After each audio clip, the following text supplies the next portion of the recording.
I want to bring in Congressman Ken Buck. He is Republican of Colorado. Always good to have you on the program. Let me, first of all, get your reaction to this endorsement.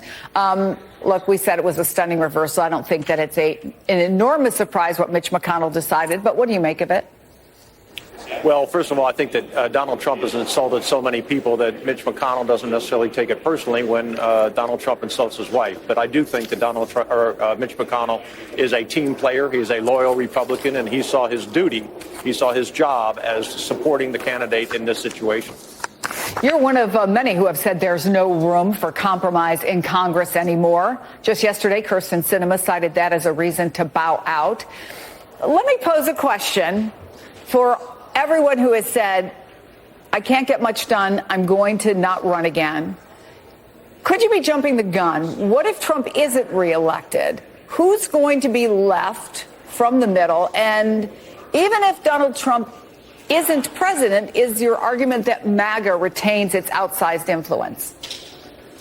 I think if Donald Trump's not elected, I think you'll see less and less influence from the MAGA wing of the party. I've heard some of your guests talk about the conservative and moderates. In my view, it is the conservative and populist sides of the party now.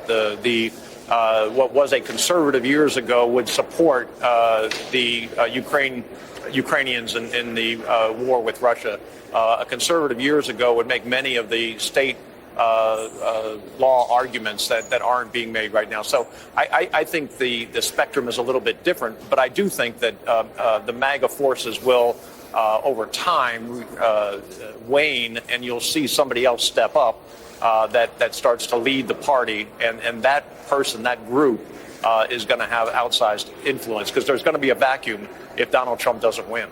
We do see the MAGA influence all over the budget negotiations. Friday, right, is the deadline to avoid a partial government shutdown. The spending package scheduled for a House vote today is actually 6 bills rolled into one. It's 1,000 pages long. Punchbowl News puts it this way. It's precisely the kind of legislating Republicans vowed they'd avoid when they took over the House in January of 2023. What's your opinion on how this budget process has played out? Do you support this bill? Well, I don't think people want to see how sausage is made, and they don't want to see how legislation is made, especially appropriations. The issue, again, when you look at a conservative position on a spending bill, it should be less spending, or you should be freezing spending. This bill has billions of dollars of earmarks in it, something that conservatives worked very hard to do away with. So I think that you will see a lot of conservatives walk away from this bill in the House. I think you'll see a lot of Democrats vote for this bill. Congressman Ken Buck, we shall see, presumably later today. Thank you again for being on the show. Much appreciated.